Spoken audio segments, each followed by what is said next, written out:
नमस्कार, मैं Rana Yashwant India news पर आपका स्वागत करता हूं और आप देख रहे हैं अर्ध सत्य।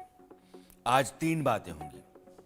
पाकिस्तान की, जहां 2 पत्रकार जो यूट्यूबर्स हैं उनके बारे में एक सनसनीखेज खबर आ रही है, या यूं कहिए कि दहलाने वाली खबर है।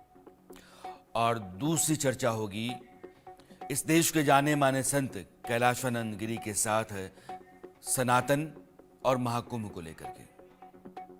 और तीसरी खबर हम आपको दिखाएंगे, इसी देश में उत्तर प्रदेश जो सबसे बड़ा राज्य है उसमें एक धर्म क्षेत्र विकसित किया जाएगा, और यह धर्म क्षेत्र कितना बड़ा होगा और कैसे समूचे देश के काया पलट में इसकी बड़ी भूमिका होगी, इस पर बात करेंगे।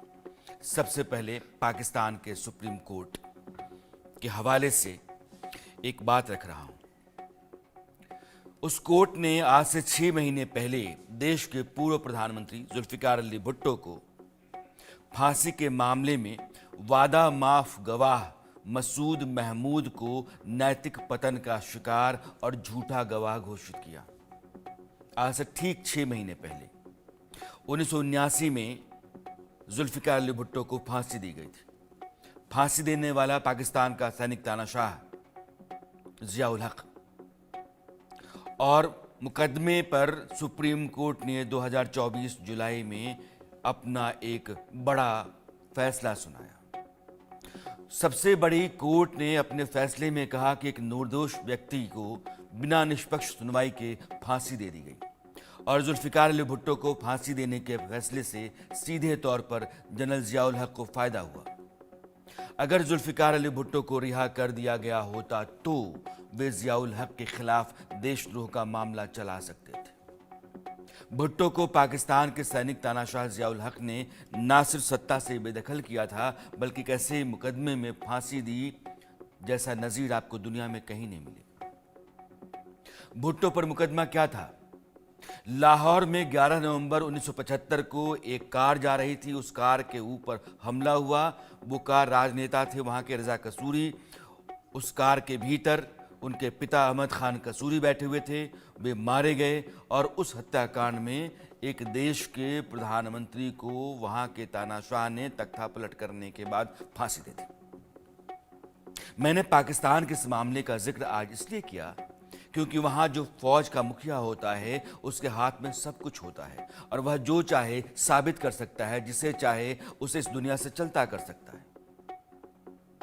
जो केस आपने सुना वो पाकिस्तान के पूर्व प्रधानमंत्री का जरूर था, लेकिन आज जो मामले मैं आपके सामने रखने जा रहा हूं वो पाकिस्तान के 2 अदद नागरिकों का है जो वहां के पत्रकार हैं। हिंदुस्तान के भीतर उनको लोग खूब जानते सुनते हैं, और उनको लेकर के चर्चा इस बात की तेज है कि उन दोनों को, यानी कि सना अहमद और शोएब चौधरी, उन दोनों को शायद मार दिया गया है।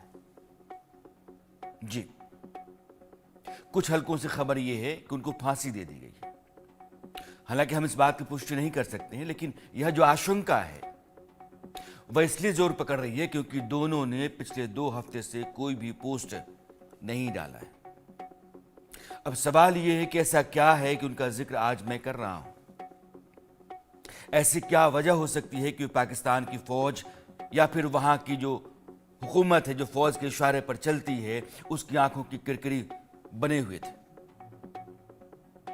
तो यह है कि दोनों पाकिस्तान के लोगों के बीच से जो रिपोर्ट तैयार करते थे और अपने अपने यूट्यूब चैनल पर अपलोड करते थे, उसमें भारत की तारीफ हुआ करती थी। पाकिस्तान सरकार को कहा जाता था कि आप सीखिए अपने पड़ोसी देश हिंदुस्तान से। भारत के प्रधानमंत्री नरेंद्र मोदी की प्रशंसा करते हुए लोग वहां मिलते थे और शहबाज सरकार पर उनका गुस्सा फूटता था। कुछ ऐसे वीडियोस भी हुआ करते हैं जिनमें पाकिस्तान की सेना की पोल खोली जाती है, और ये सना अमजद, शोएब चौधरी, जो 2 आपको यूट्यूबर्स दिख रहे हैं, पाकिस्तान के पत्रकार, पाकिस्तान के शहरों में लोगों के बीच से घूम घूम करके जो रिपोर्ट इकट्ठा करते थे, उनकी राय लेकर के हमारे आपके बीच में रखते थे। उस राय को जानने, सुनने, समझने वालों की तादाद पाकिस्तान, हिंदुस्तान दोनों मुल्कों में बड़ी है, और हिंदुस्तान में खास करके कहीं अधिक। अब इस पर चर्चा को लेकर के मेरे साथ पाकिस्तान से 3 मेहमान हैं। इरशाद अहमद खान साहब हैं, पाकिस्तान मुस्लिम लीग नवाज के नेता हैं आप। मुजफ्फर अली चौधरी हैं, पाकिस्तान के पत्रकार हैं। नाजिया इलाही खान हैं, आप